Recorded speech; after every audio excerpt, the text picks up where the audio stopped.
The video is about the explanation of the movie The Legend of Hei 2. If you have not watched the first part, watch it before diving into this video.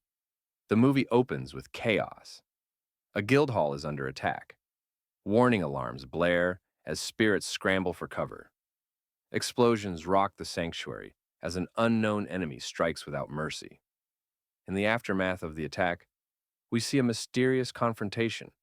Someone recognizes the attacker, but before we can learn more, the scene cuts away, leaving us with a chilling mystery.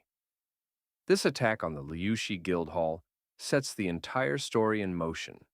The guild's sacred Ruomu wood has been stolen, and every spirit who defended it, including the powerful guild master Desong, is dead. We reunite with Xiaohei, the adorable black cat spirit, living peacefully with his master Wuxian, a human who happens to be the guild's strongest enforcer. When Wuxian receives a new mission, the two travel to the main hall using the guild's ancient teleportation system. Xiaohei is amazed by the main hall, a place where humans and spirits work together, a testament to the possibility of coexistence between the two species. Here, Xiaohei meets his senior apprentice sister, Luoye, a powerful spirit who also trained under Wuxian. But the warm reunion is short-lived. A council meeting reveals devastating news. The Liushi Guild Hall has been destroyed, the sacred Romu wood stolen, and all evidence points to one suspect, Wuxian himself. The council explains the severity of the situation. Romu wood is an ancient divine material that can interact with spiritual power. The attackers have weaponized it, creating bullets that can harm spirits. With the stolen Romu wood, millions of such bullets could be manufactured, enough to threaten spirit kind itself. But here's where it gets complicated. The spiritual energy traces at the crime scene all point to Wuxian. The elders are divided. Some believe Wuxian, a human, has betrayed spirit kind. Others, like Loye, argue this makes no sense. Why would someone as powerful as Wuxian need weapons? Why would he leave such obvious evidence? Elder Qi demands Wuxian be imprisoned and tried. The tension is palpable. Spirits who distrust humans see this as proof of their suspicions, while those who believe in coexistence defend Wuxian's character. Lord Nezha, one of the guild's founders, offers a compromise. Wuxian will stay with him, not imprisoned but monitored, while the investigation continues.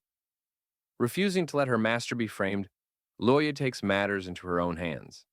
She begins her own investigation, traveling to the destroyed Lushi Guild Hall and various other guild locations through the teleportation network. Xiaohei, determined to help, convinces Luoye to let him tag along. Their dynamic is wonderful. Luoye is cold and focused, while Xiaohei is earnest and loyal. She warns him that if he gets lost, she won't wait. At the crime scene, Luoye uses her unique ability to read spiritual traces. She explains that in her eyes, everyone's spirit is different. Even if someone tries to disguise their energy, they cannot escape her perception. The investigation leads them through multiple guild halls. Luoye discovers that the teleportation records have been tampered with, proof that someone inside the guild is involved in the conspiracy. She tracks the culprit's spiritual signature, but the enemy is clever, erasing their traces as they move. Luoye and Xiaohei eventually corner the imposter, a spirit named Jie Nihuang, who can mimic others' spiritual energy. This explains how Wuxian was seen at the crime scene. But Nihuang is just a pawn, not strong enough to have defeated the powerful Desong. In a clever move, Luoye captures Nihuang, using Xiaohei's space abilities. The young cat spirit is more capable than anyone expected. But Luoye makes a surprising decision. Instead of immediately returning to the guild, she lets Nihuang be rescued. Her reasoning becomes clear. She wants to find the true mastermind, not just a subordinate. She intentionally puts herself and Xiaohei in danger, booking plane tickets that their enemies can trace, essentially using themselves as bait. The trap works too well. Mid-flight, the plane is attacked. The enemy has disabled the engines, hoping to kill Luoye and silence what she knows. In a breathtaking sequence, Luoye takes command. She instructs the pilots, coordinates the passengers, and with Xiaohei's help and the unexpected assistance of two Earth Spirit followers sent by Elder Qi, manages to save everyone on board. When the plane crashes in the mountains, Luoye uses her abilities to protect the passengers and create a safe landing. It's a narrow escape, and Xiaohei confronts Luoye about her reckless decision. This leads to one of the film's most powerful conversations. Luoye reveals her philosophy as an enforcer. When on a mission, her own life and the lives of humans are secondary to completing the objective. Xiaohei calls her a bad person. Luoye replies coldly, "I am not human. I am an enforcer for spirits." The two Earth spirits who helped on the plane share Luoye's backstory with Xiaohei.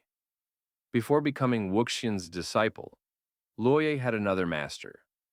Her home became a human battlefield, and in the chaos of war, her master and every spirit she knew died. Wuxian saved her from that destruction.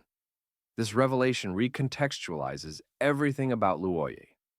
Her coldness toward humans, her ruthless efficiency, her unwavering loyalty to Wuxian, it all stems from profound trauma. She has every reason to hate humanity, yet she still saved everyone on that plane. Xiaohei's perspective shifts.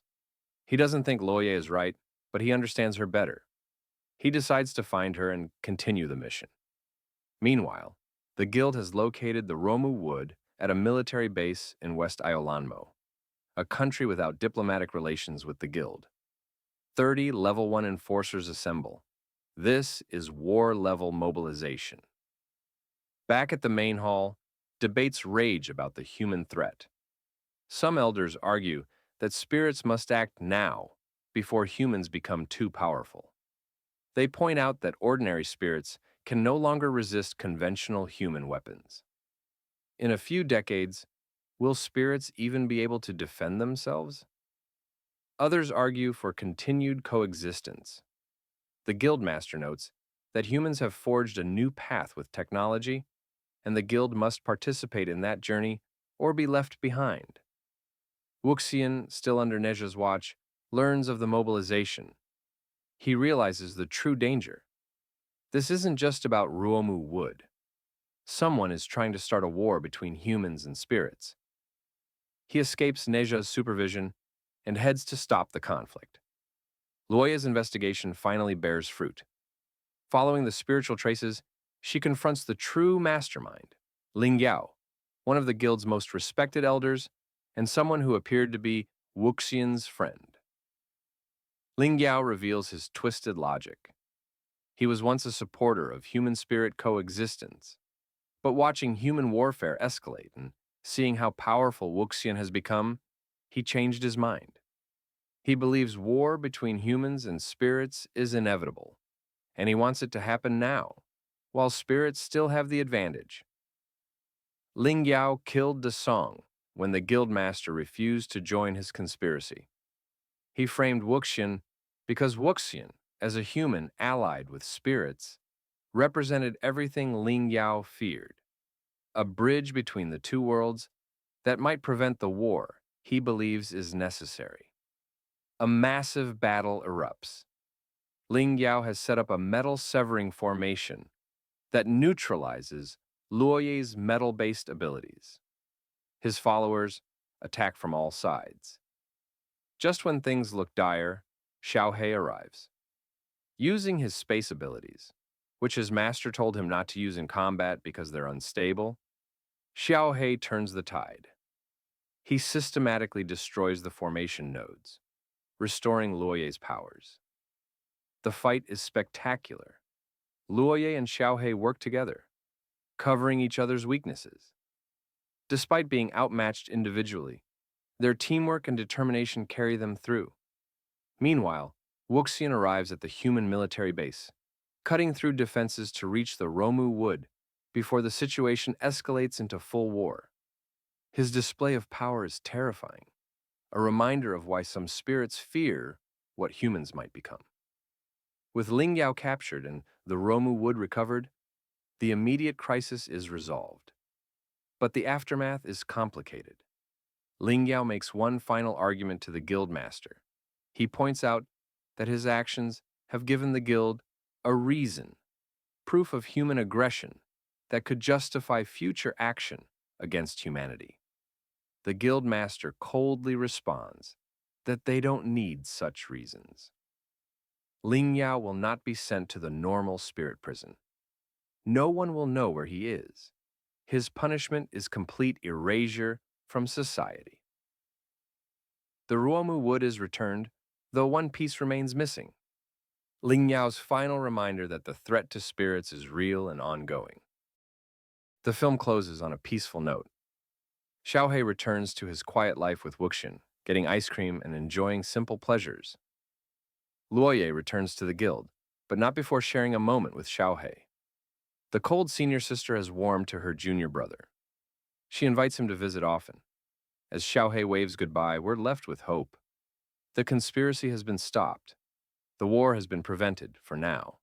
And in a world where humans and spirits eye each other with suspicion, a little black cat and his human master continue to prove that bonds can transcend species. A brief scene after the credits hints at future adventures, reminding us that Xiaohei's journey is far from over. The mysteries of the spirit world run deep, and there are still battles to be fought, hopefully, with words rather than weapons. And Xiaohei? When asked which side he would choose in a war between humans and spirits, he answers simply, "I'll be on the right side."